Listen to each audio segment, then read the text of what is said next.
for Health Policy, and our center, I'm just representing our entire center. We're delighted to offer this presentation today for the healthcare community about health reform. We entitled this presentation, Health Reform Explained, and as I was getting my slides together and thinking about it, I realized we should have entitled it Health Reform Introduced, because there are about 10-hour-long lectures in this health reform legislation. So today, what I'd like to do is make this kind of interactive. I've really reduced it to an overview. I'm going to go through that basic overview of the health reform legislation, and then hopefully we'll have some time for Q&A. So jot down your questions as you go, and I'm sure there will be some, because this is a big, complicated piece of legislation. So as all federal legislation, they all have titles, and this one's called the Patient Protection and Affordable Care Act. Many times these titles are abbreviated and become acronyms that we go by later, and I'm wondering, Chris, if this is going to be PPECA. But most people call this just health reform. Depending on your point of view, you might ask, is this a major step in the right direction and a framework for needed ongoing health reform? Or is it a government takeover of healthcare that deprives Americans of their freedom? And hopefully at the end of this talk, you can be the judge. I won't ask you to raise your hand on that. The President Obama and the administration and the Democrats have been criticized for the process, for some of the fits and the starts, some of the deals that have been made, and there have been lots of criticism to go around, and I'm sure you've read and paid attention to some of this. The Republicans, on the other hand, have been criticized for being the party of no, and you've probably heard a lot about that in the media as we go through. What I'd like to do today is dispel some myths and hopefully help you to understand that some of that you hear in the media is not really what happened in Washington and what goes on in Washington. I was a Robert Wood Johnson Health Policy Fellow in the 106th Congress and had so much fun I stayed for another year. So I was there working in the Senate for Health, Education, Labor, and Pensions from 1999 through 2001. Dr. Chris Hagelin was a Robert Wood Johnson Health Policy Fellow the year after me, so he was there when I was working on the same committee from 2000 to 2001. So you have lots of health policy experts in the room, and for those of us who are health policy junkies, or wonks, if you will, this whole health care legislation was like the Super Bowl for us, was it not? This was bigger than the NCAA tournament. This was bigger than any Super Bowl. This was a lot of fun this year. But I will tell you that Republicans and Democrats for the last few decades have been thinking about this issue. And there were lots of hopes and dreams put in this health care legislation. Some of them came recently. Some of them have been hopes and dreams of people for 20 years. The health policy people got all activated in the early 1990s around Clinton health care, and they thought we were really going to have health legislation. And when that failed so miserably, lots of people were depressed and kind of went underground, and it's really taken almost 20 years for health policy to come back. When I went to Washington, my boss, Paul Harrington, came to me and said, this was 1999, he said, Karen, we're going to work on health reform, and these are the pieces, these are the components of what it'll take to reform health care in this big, huge, complicated representative democracy. We're going to have to expand public programs like Medicaid and Medicare. We're going to have to reform the private market and shore up some of the worst abuses of the healthcare industry, health insurance industry. We're going to have to strengthen and shore up the public health and safety net programs like our community health centers. And in 1999, he said to me, he said, and you know, we're going to have an individual mandate. It was whispered. It was an individual. By 2001, by the time I left, it was, we're going to have an individual mandate. Now, keep in mind, I worked for the Republicans, actually. My boss was Jim Jeffords, who was a moderate Republican at the time. So it's been known for a long time, in spite of what you hear about this individual mandate, that the whole thing doesn't work. It will not work without it, without everybody in the system. All right. And also, there have been Republican and Democratic presidents in years past who have tried mightily to move health reform legislation in this country. And I won't quiz the young people on who all the presidents are, but I'll assure you there are Republicans and Democrats in this list. Roosevelt and Truman and Eisenhower and Kennedy and Johnson and Nixon and Clinton and Carter and Clinton. So lots of presidents have tried to move this, and here we are today.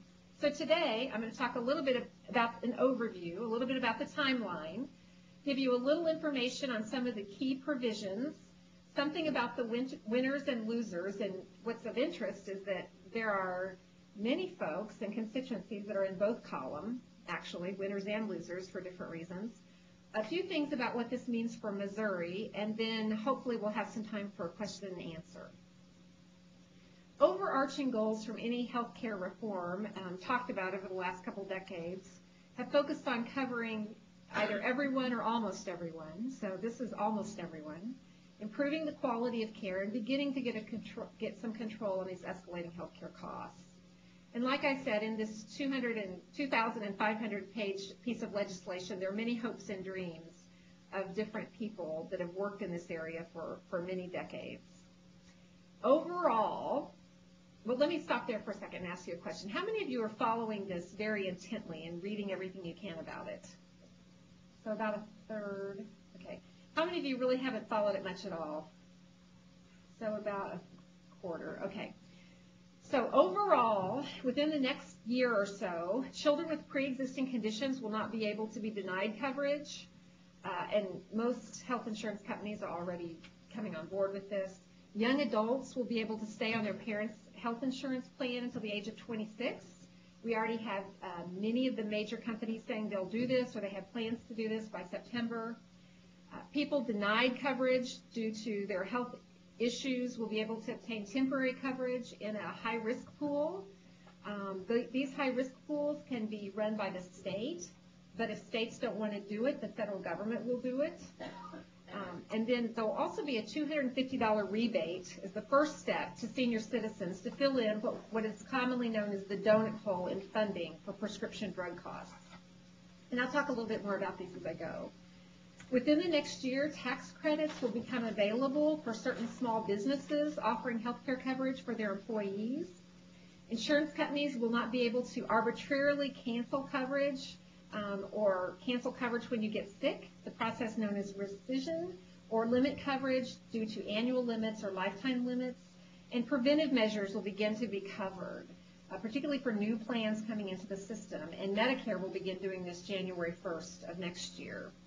And insurers will be required to put a larger percentage of their premiums into benefits rather than profits. So there'll be rules around how much of the money they take from you that they can spend on health care for you or on advertising or large bonuses, etc. Starting in 2014, and remember 2014 is a big year for health reform. A lot of the major pieces of this health reform legislation don't fully engage until 2014. Okay, and that's a long time from now. If you think about the political cycle, you think about the election cycle, but 2014 is a big year. All individuals will be protected from being denied coverage due to pre-existing conditions. That includes adults and children starting in 2014. 32 million Americans who do not now have health insurance will begin to be covered over a 10-year period, and that'll start really in 2014. Individuals, and this is a big deal, up to 133% of the federal poverty level will qualify for Medicaid, all through the land.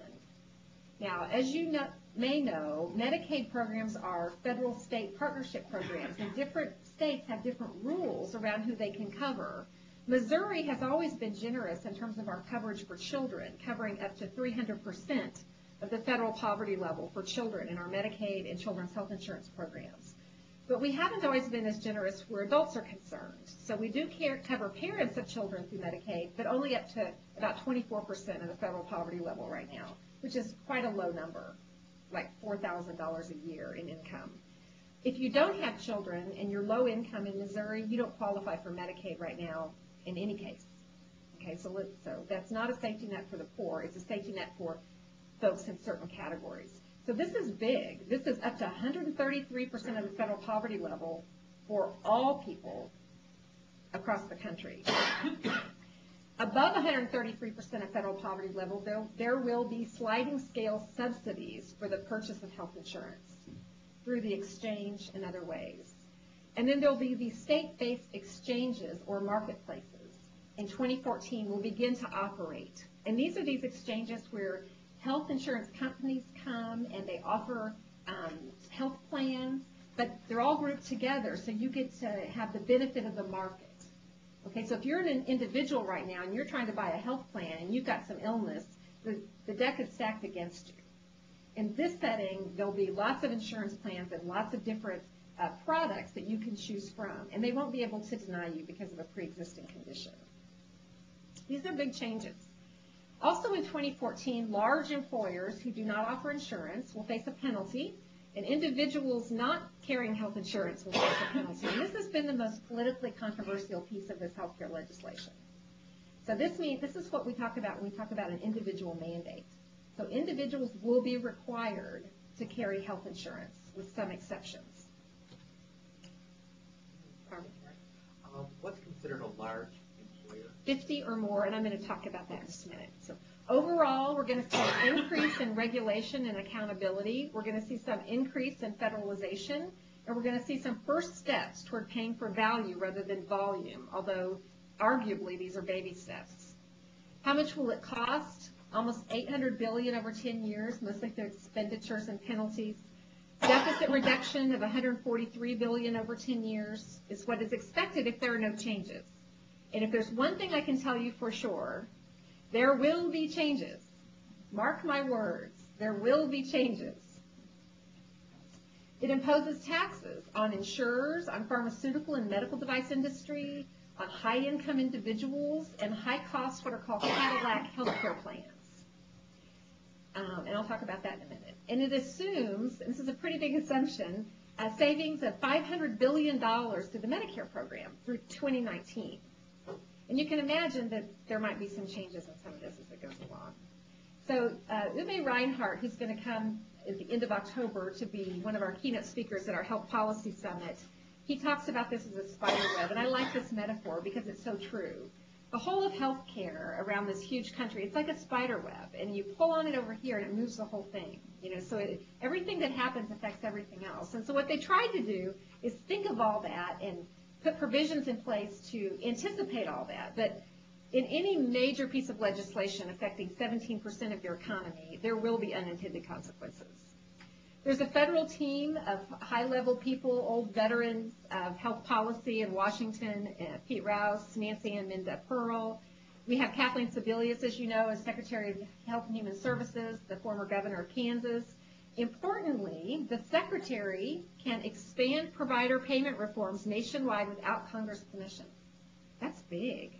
So if there are demos, and there will be, and they find out that there are better ways to pay doctors and hospitals and others, the Secretary of HHS can implement those changes without going back to Congress. Okay? Don Berwick, who many of you know is the nominated new head of the Center for Medicare and Medicaid Services, who's been a real leader and thought leader in Institute for Healthcare Improvement and Quality Improvement and Innovation in this country. I don't expect a problem with his nomination because he's well respected in Washington, but we'll see. They will oversee, there will be an innovation center at CMS. So look for these healthcare innovation zones, looking for better ways to do provider payment, looking for better ways to do healthcare. Do you guys recognize this name? Jay Inghoff, who used to be in Missouri, was the insurance commissioner, was here when Blue Cross and Blue Shield went from nonprofit to for-profit, and the Missouri Foundation for Health was formed. So he's the consumer advocate. He's going to lead regulation around insurers and insurable markets. He's the guy tasked with defining unreasonable. Okay, are these premium increases unreasonable? So those are the devil's in the details when you're in the federal agency and you're the one responsible for promulgating the rule and issuing the regulations. What does unreasonable mean? And he says that's what he's doing right now, is trying to define unreasonable. Ginny Lambrou, an old veteran of the Clinton White House, is going to lead coverage expansion. She's a long-term advocate for the underserved. Phyllis Borsey is going to police employers who provide benefits. And like I said, there will be unintended consequences. So what we know for sure, there will be changes, and there will be unintended consequences. So whether you think, like Thelma and Louise, we're driving off a cliff in a jalopy, or you think this whole system has been broken and out of control and everybody's known we need to fix it and the people who are calling from the sidelines don't know what they're talking about, whatever you think, you're going to find a lot of other people agree with you. Last week's poll, University of Indiana, nearly 4 in 10 people want the law repealed right now. Should I ask how many of you want the law repealed? No, I shouldn't ask. Okay. But when you ask people about specific aspects about what's in this legislation, they like them by and large. Insurance rate, all of these things. The one thing they don't like is the individual mandate. That was the most unpopular thing. And as I said before, that's not going anywhere. Although it is the major target for legislation, and lots of people think it may go to the Supreme Court. Is this constitutional to require people to have health insurance? 59% of people in last week's poll supported the idea of a public option. Is that in this health reform? No, right? So there's no public option in this health reform legislation. Everybody understand that? A lot of things you hear about talk about the public option, and that was left out a long time ago. All right, so what are the key components? This is a little bit like getting down into the weeds, and I'm going to try not to get too far down into the weeds. So don't be upset if I rush through some things a little bit. I'm happy, our center's happy to come back to any group and talk about what it means for consumers, what it means for healthcare providers, what it means for hospitals, what it means for business, because all of these issues are intensely complicated. So let's start with consumers. We talked about immediately if you have pre-existing conditions that have made you uninsurable in the past, you will have access to new high-risk pools put together by the end of the year. States can do them themselves, but if they choose not to, and I know Nebraska and Georgia, I heard recently, have chosen not to, the federal government will do it for the citizens in your state. But there's $5 billion set aside. Some people say that's not enough money. $5 billion sounds like a lot of money, but between now and 2014, it may not be enough money for these folks. You have to be uninsured for 6 months before you can get into the new high-risk pool. So a lot of states have high-risk pools, and these are pretty sick people. So the concern is, are they going to go bare without any insurance for 6 months so that they qualify for the new, cheaper high-risk pool? So there's a lot of devil in the details here. Members pay no more than 35% of the cost of covered benefits, and these go away in 2014 when the health insurance exchanges become operable in the states. Coverage expansions, starting in 2014, 94% of legal residents are to be covered. Half of these 32 million in Medicaid expansions, and half through the exchanges. 23 million Americans will remain uninsured. 23 million will remain uninsured. A third of those are undocumented immigrants who've been in the news lately, as I'm sure you know. So up to 133% of the federal poverty level for individuals under the age of 65, 2014. And the federal government is going to pick up the cost for the states of this new coverage. Importantly, the federal government did not provide funds for operations, so there's no new money for the Medicaid program, really. But they're going to pick up the cost of coverage, and then it's going to fade down. So you can see 100% coverage through 2016, and then 95, 94, 93, it's going to fade back. And I'll show you in a minute what that means for Missouri. Premium subsidies above 133% of the federal poverty level will exist, and these will be on a sliding scale. So the higher your income, the smaller your premium subsidy. These are refundable, advanceable, sliding scale premium credits. The federal poverty level is about $10,000 for an individual, about $22,000 for a family of 4. So what does this look like? So say you're a 40-year-old and you're earning $21,666 a year, so that puts you at about 200% of the federal poverty level, and your annual premium for health insurance, $3,500.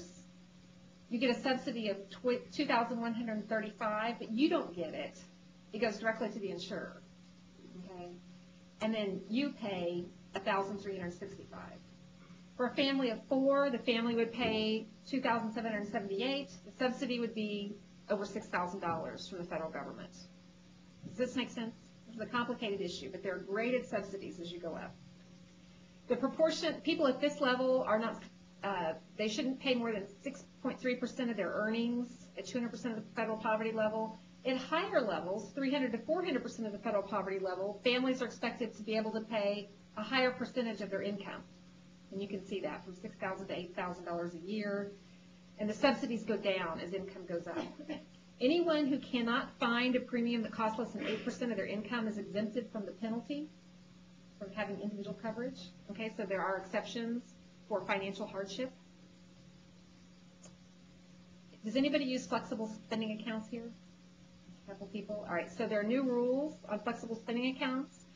They won't be able to be used to cover over-the-counter medicines unless directed by a doctor. So does that mean we're going to have to start writing prescriptions for over-the-counter medicines?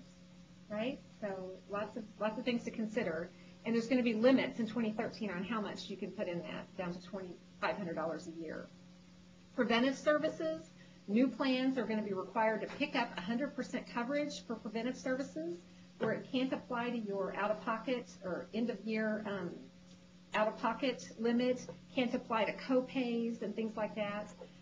These services are going to cover immunizations, age-appropriate cancer screenings. Medicare is going to start doing this in January of 2011, and Medicare is going to cover an annual physical for Medicare beneficiaries and recommended screenings. Now, the standard for the recommended screenings are the level A and B recommendations of the U.S. Preventative Services Task Force. You guys know they've been in the news lately. I don't think Michael Fever's here, but so that, just so you know, that's the standard of what will be covered 100%, those A and B recommendations.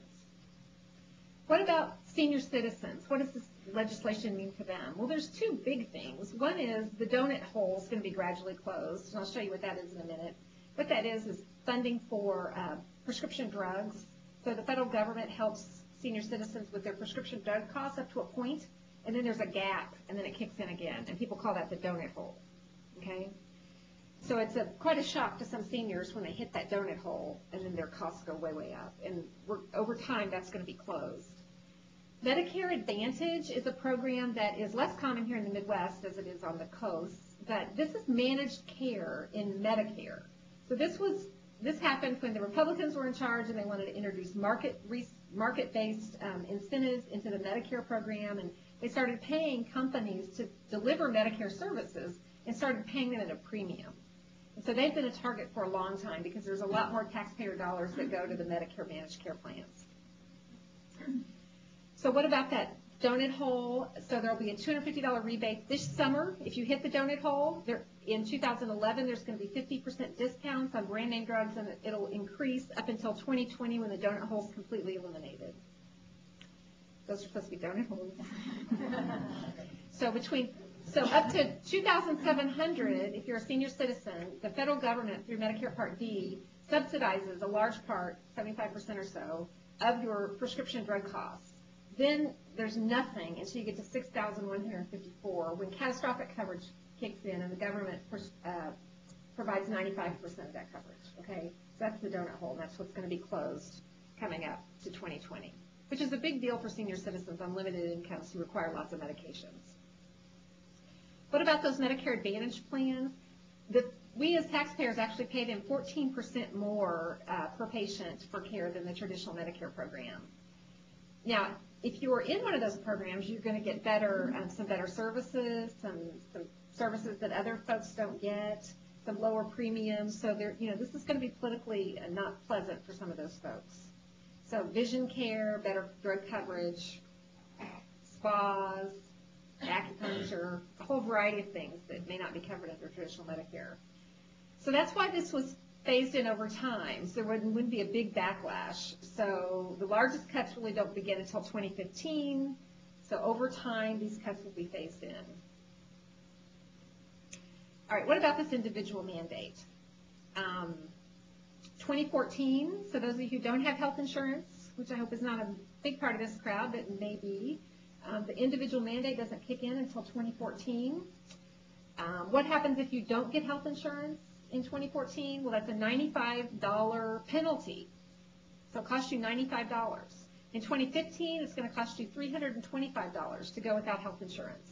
That'll go up all the way to $695 per individual, up to a maximum of a little over $2,000 per family, or 2.5% of household income, whichever is greater. So some people say that's not enough of a disincentive. Some people say that's way too much. You know, so you can argue. Right. Yes.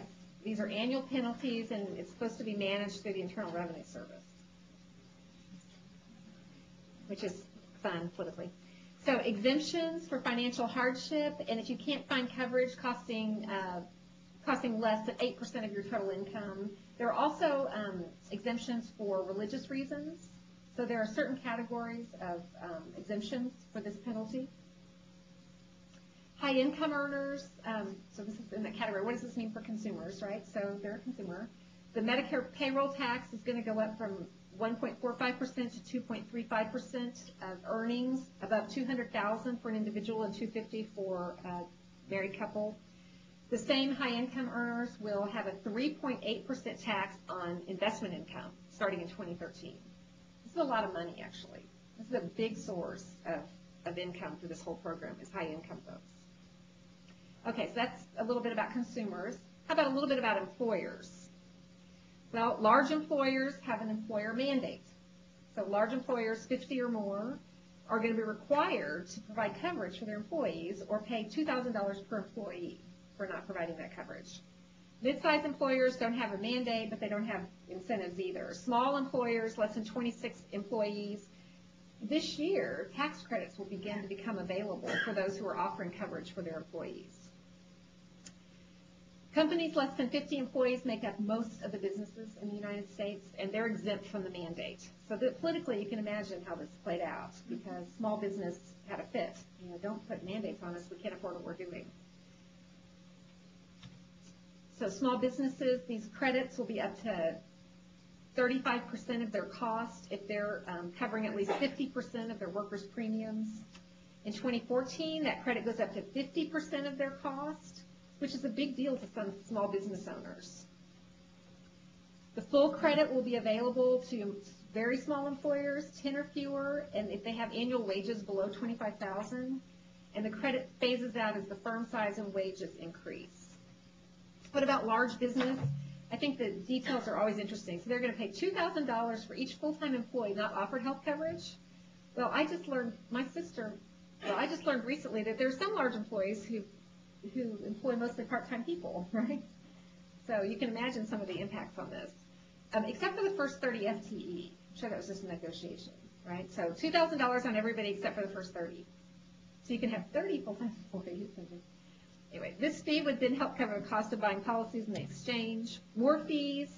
If you offer coverage, but it's not really that great, and you have employees who are entitled to tax credits because they can't afford it, then you still have to pay a penalty on those employees. Okay, let me do that again. So you're a large employer, and you offer coverage, but you have a lot of low-wage employees and they can't afford it, you pay a penalty on those employees. Does that make sense? Okay. Ben? So would it be easier just to stop insurance altogether? Well, that's one of the concerns, and that'll be a calculation, obviously. Now, there's, financial calculations and political calculations. So you can bet every large business in this country are doing these calculations right now. For employees of big business, if it's too costly, you can buy a policy in the exchange. And if it's really too costly, you can be eligible for tax credits. So this is kind of in the weeds, but let me just say there's a lot of pressure on large employers to offer coverage, and there's some help for small businesses to offer coverage. Wellness, employers can now offer rewards up to 30% of the cost of your plan to employees who participate in a wellness program and meet certain health-related standards. Okay? This is big, 30% of your plan, your premium. What about healthcare insurers? Well, within 6 months, they have to publicly disclose how much money they're spending on premiums, your premium, how much money they're spending on healthcare, and how much money they're spending on administration and advertising and profits and bonuses. So you can bet the health insurance companies are scrambling right now to figure out what they have to do. They cannot have lifetime limits on benefits, annual limits on benefits. This is all within the 6 months. They have to have uniform explanation of coverage documents for enrollees. How many of you have had trouble figuring out your health insurance forms and what the benefits are? Supposedly, this is going to end, which I think is kind of fun. States are going to be allowed, I believe this is 2014, 2015, to form compacts to start looking at the interstate sale of insurance. This is a thoroughly Republican piece of this legislation. New regulations, like I said, will deny coverage or charging higher premiums for gender or health status. You hear a lot about that, but what you don't hear is they can still charge you differential for age, geography, and tobacco use, okay? So the devil's in the details. Again, no exclusions for pre-existing conditions for children this year, for adults in 2014, and they can't engage in the practice of rescission. And I won't name the insurance company, but just this week, an insurance company was in the news for targeting breast cancer patients for the practice of rescission. I don't know if you saw that. And the HHS said cease and desist. So there's starting to be some battle lines drawn here. Insurers must pay at least 80% of their premiums to claims, 85% if they serve a large group market. Otherwise, they have to give it back to us. I won't ask how many people from the insurance industry are here, because but it might be as early as next year we might get checks from our insurance company if they're not using 80% of our premiums for health care. Anybody think that'll happen? So well, you can imagine what's going on. Okay, there's going to be a new independent appeals process for consumers, so effective internal and external appeals, so that you can go in there and say, your excuses for not providing me coverage have been denied.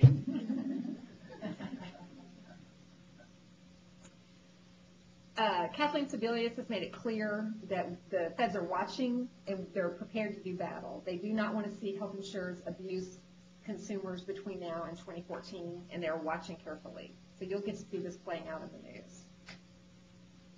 Like I said, this is better than basketball. Okay.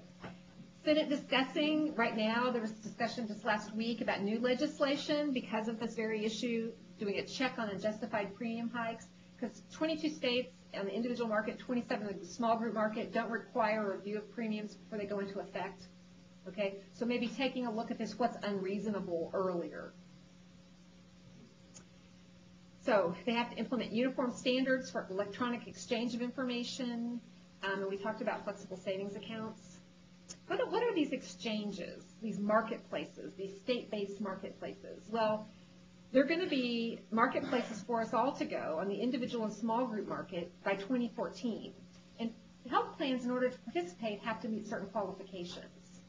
Large employers are expected to be phased into the exchanges in 2017. The whole primary care medical home that you've been hearing about, this will allow qualified plans to provide coverage through a qualified medical home that meets certain requirements. And they have to publicly disclose information on claims payment policies, enrollment denials, rating practices, and enrollee rights. And these explanations have to be in plain language. These health plans have to take steps, interestingly, to reduce health disparities, to include the use of language services, community outreach, and cultural competency trainings. And this fits time-wise very nicely with the Joint Commission's new standards on patient-centeredness, cultural competency, and health literacy that we're going to see in January of 2011. So all these pieces really fit together quite nicely. Improvements in the collection of data, we call real data, race, ethnicity, and language.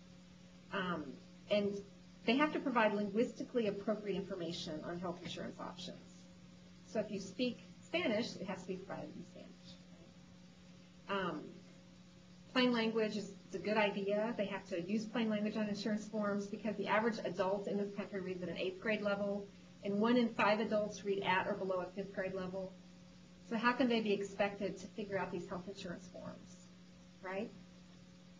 You ever helped your parent with the Medicare D health insurance forms, or your grandparent? I mean, it's quite complicated. There'll be an annual fee on health insurance providers. applied to net premiums based on their market share, a little bit less for nonprofits, and exemptions for those serving mostly low-income folks, elderly, and the disabled. So fees on health insurance, fees on pharmaceutical companies, based on annual sales, and all these things were negotiated ahead of time. And you can imagine if you're the pharmaceutical company, you're doing the calculation, okay, I'm going to pay you fees every year, but I'm going to have 32 million more customers. Okay. Medical device manufacturers also get in on the action. High cost on Cadillac health plans. This was politically a big argument because a lot of the unions had plans that were considered high cost because they had negotiated rich benefits over the years. And they sort of said, whoa, don't tax our high cost, plans that we've negotiated. And so basically they backed off. And you can see this date, 2018.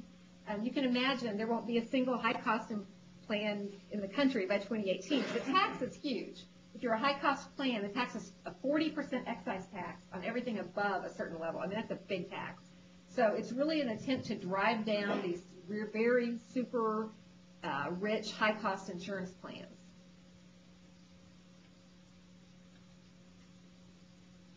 Yeah? Because we're all in this together, and there are limited dollars, and costs are exponential and out of control. We don't insure almost 47 million of our own citizens. Costs are expected to spike. I did a talk for many of you last fall on why we're doing health reform. We spend twice as much as many developed countries and have poor outcomes. And so the whole notion is we're all in this together, and we really can't afford that. Healthcare providers. There are a lot of healthcare providers in the room. What does all this mean for us, right? Well, primary care, you're sitting pretty good. Medicaid increases are going to go up to 100% of Medicare. I think this is interesting, for 2013 and 2014, those 2 years. And the feds are going to pay 100% of that. And then supposedly the exchanges kick in, and so then you won't need that or something. So funding for community health centers will be boosted. There's going to be a 10% Medicare bonus from 2011 to 2015 for primary care and general surgery in certain health professional shortage areas. Last time I looked, the majority of Missouri counties were health professional shortage areas. So this is a big deal. I mean, it's 10%, but it's something. Right, Susan? Okay. So over 5 years, near double funding for community health centers, which are the federally qualified health centers. So our local example is Family Health Center over at, it's not really Parkade, Worley. Yeah, Worley. So, I mean, that whole safety net system of clinics throughout the state will be give it a boost of funding. Workforce provisions, so there'll be training programs for primary care doctors, nurses, and public health professionals. There'll be a commission appointed by September of this year to advise Congress on workforce needs. A lot of people have complained that not enough was in this piece of legislation around workforce. So you're going to have 32 million more people with access to health care, and there already aren't enough of us, right, in any sector of health care. Grants to expand primary care residencies. Whenever they give an example, they talk about federally qualified health centers. So partnering with community health centers to expand primary care residencies. They really want to do this. Grants to provide scholarships for mid-career training as well. A little nugget for providers. This is a dream. This has been cooking for about 8 years. New physician-owned hospitals will be barred for participating in Medicare. You know those physician-owned hospitals that pop up like the Heart Center and the Eye Center, and that's over. Okay, well, it's over if they want to take care of Medicare patients. And by 2013, hospitals have to disclose any financial interest that the providers have, the physicians have in that hospital. You guys get that? Okay, it's a big deal. Now, here's the biggest deal for many providers. This is the Independent Payment Advisory Board, the IPAB. Not to be confused with the iPad. The IPAB. And this has been very divisive for the House of Medicine. I don't know if many of you have been paying attention, but primary care in general was very supportive of health care reform legislation. The American College of Physicians, American Academy of Family Physicians, AMA signed on even. But a lot of the big specialty groups really were not. And a lot of the fear, and mostly it's fear, a lot of the fear centered around this provision. I'll tell you a little bit about it. Have you guys heard of this? Okay, you will. This is 15 full-time members. These are full-time. This is a big deal to have a Washington Commission where they demand full-time service. That tells you right there that there's something special about this commission or this board. This independent board is going to be able to put proposals in place nationwide unless Congress objects within 30 days. And this is all around provider payment. Except it's not around hospitals until 2019 because they made a special deal. So even then, so they put a proposal in place. Let's say, for example, they say, okay, we're going to pay primary care 50% more and we're going to pay all specialty care 50% less, just for example. Those 15 individuals decide that's a good idea. Well, if Congress doesn't get its act together and object or modify within 30 days, then it goes into effect nationwide. Okay. Even then, the president can disapprove of it, and it takes 2/3 of, even then he can veto that disapproval if the Congress disapproves, and it takes 2/3 of the House and the Senate to override it. This is a big deal. This is a lot of power in 15 people, 15 full-time people. As Peter Orszag, the director of the Office of Management and Budget, which is the White House's budget arm, kind of like the Congressional Budget Office is for Congress, as he said recently, it's a very muscular provision. All right. Yes? No, would that only affect conditions necessary down or that? Yes, this is Medicare. This is focused on Medicare. Okay, because private health insurance does its own thing, supposedly, right? So right now we have MedPAC, right? So we have the Medicare Payment Advisory Commission, which is a similar kind of deal, but it's advisory. It has no teeth. So about half the time, and I remember being there, about half the time we took their advice, and about half the time we ignored it for political reasons. Okay? This doesn't have to go through Congress. The only impact Congress can have is to object to it. Okay? It's a big deal. You didn't hear a lot about this on purpose, I think. It's supposed to extract $15.5 billion savings of the $500 billion projected for Medicare through 2019. So it can alter payment for doctors but not hospitals. And it cannot change benefits or out-of-pocket costs for Medicare recipients. So if you're not a hospital and you're not a Medicare recipient, you could be in the crosshairs. All right. You guys getting tired? Okay. What about quality? There's going to be a national plan to improve quality that has to be submitted by January of next year. Grants to community-based networks of hospitals and health centers to improve coordination, all kinds of little nuggets like this, all through the legislation. This is a big deal. A lot of focus on bundling payments. You've heard of accountable care organizations, really changing the way we pay for health care, paying doctors and hospitals and long-term care and therapists and pharmacy, paying everybody in a bundle. That's really a theme. There are going to be demonstration projects in up to 8 states. And remember, the Secretary of HHS has the ability to make that nationwide. Remember that from the early in the talk? So this is a big deal.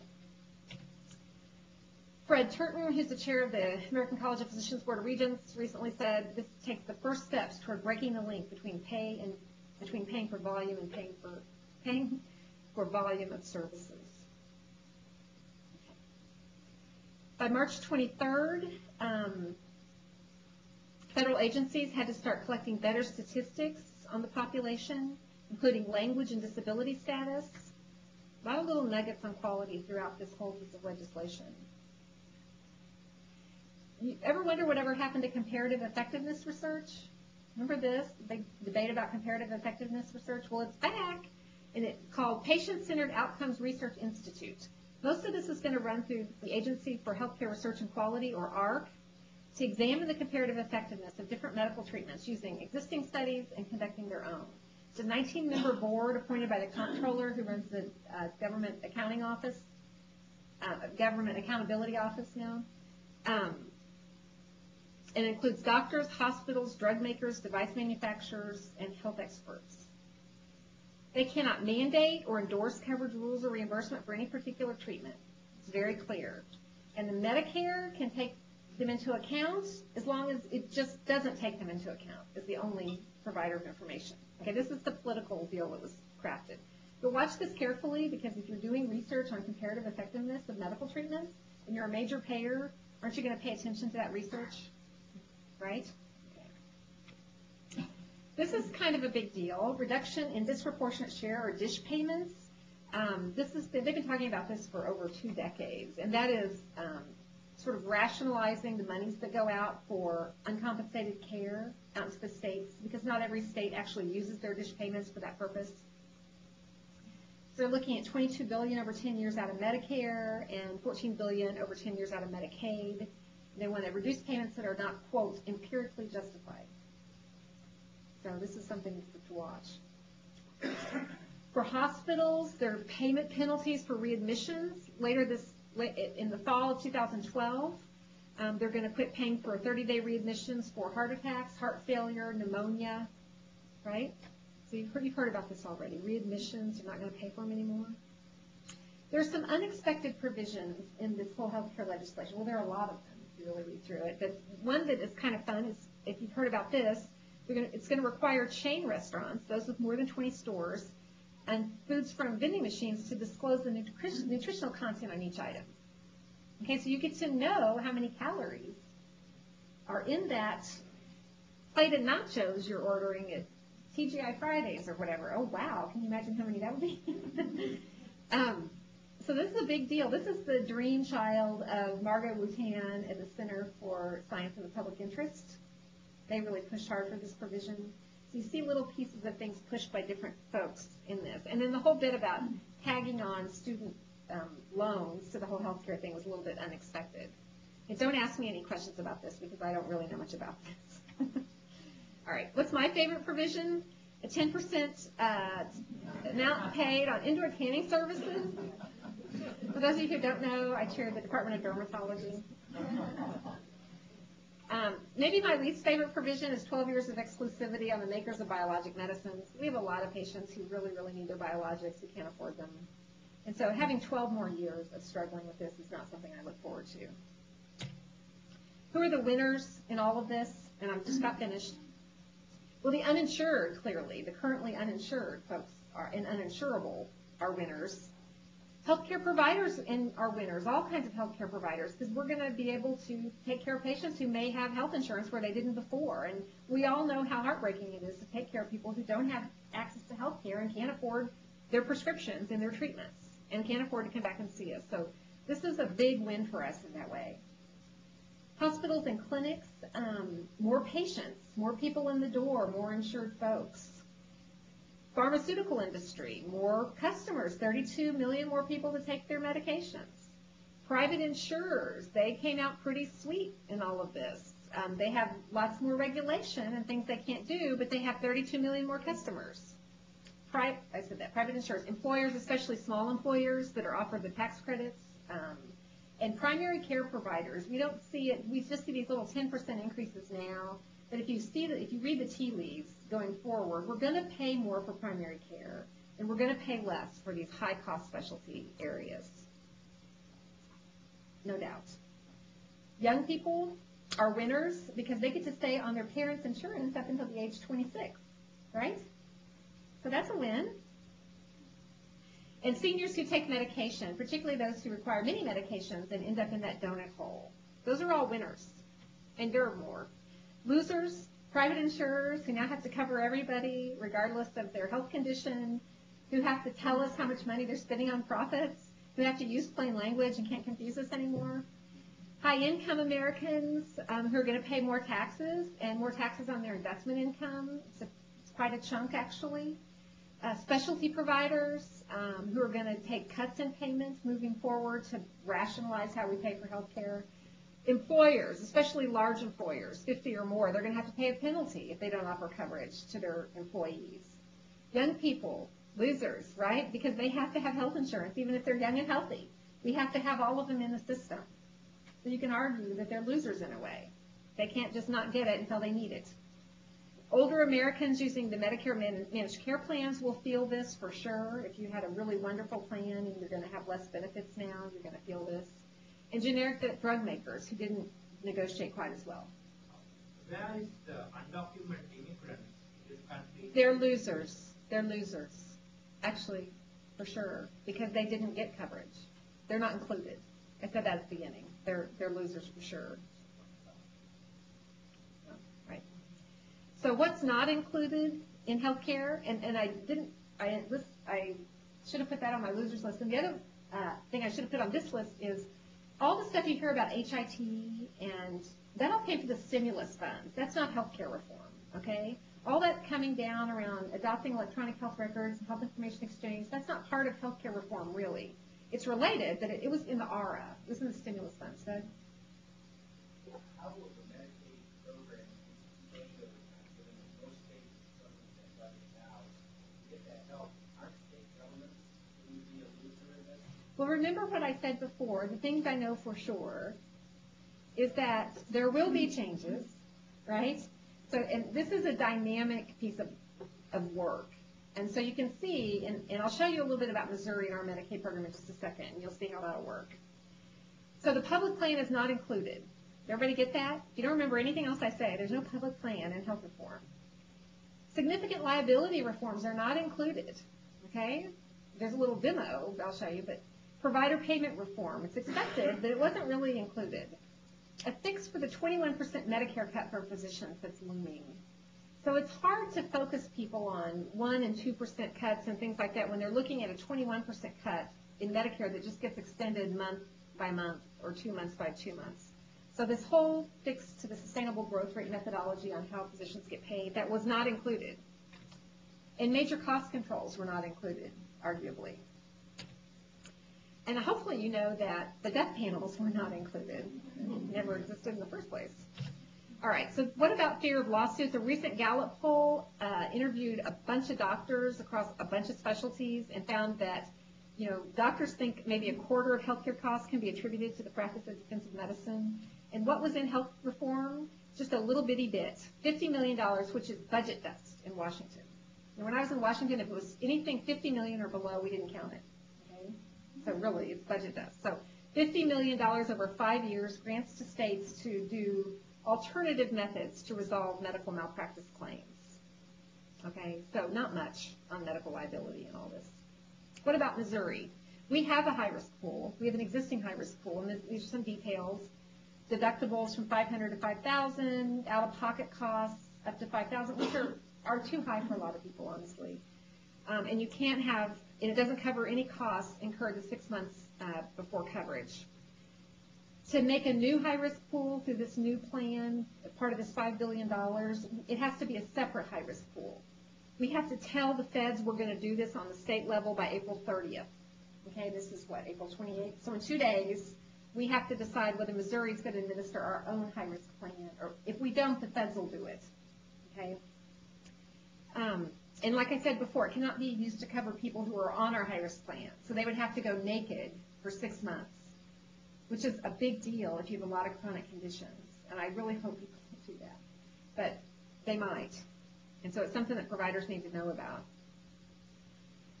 It cannot be used to cover patients currently covered, and then as many as 20,000 Missourians are expected to qualify. All right, what about Medicaid in Missouri? So again, 133% of federal poverty level, 2014, expected to cover an additional 255,000 Missourians. Feds are going to pay 100% of it for the first 3 years only. And so that's what this looks like. So you can see the state costs on the top line. I don't know if you can see that. But out at 2017, we start picking up the cost, part of the cost. And the numbers are pretty big in this budget environment. $99 million. Now, these are real numbers on the state level. Right? $99 million, $124 million. And you can see the federal costs there for Missouri expansion of Medicaid. And again, it didn't give any more money to the Medicaid program to run these expansions. Right?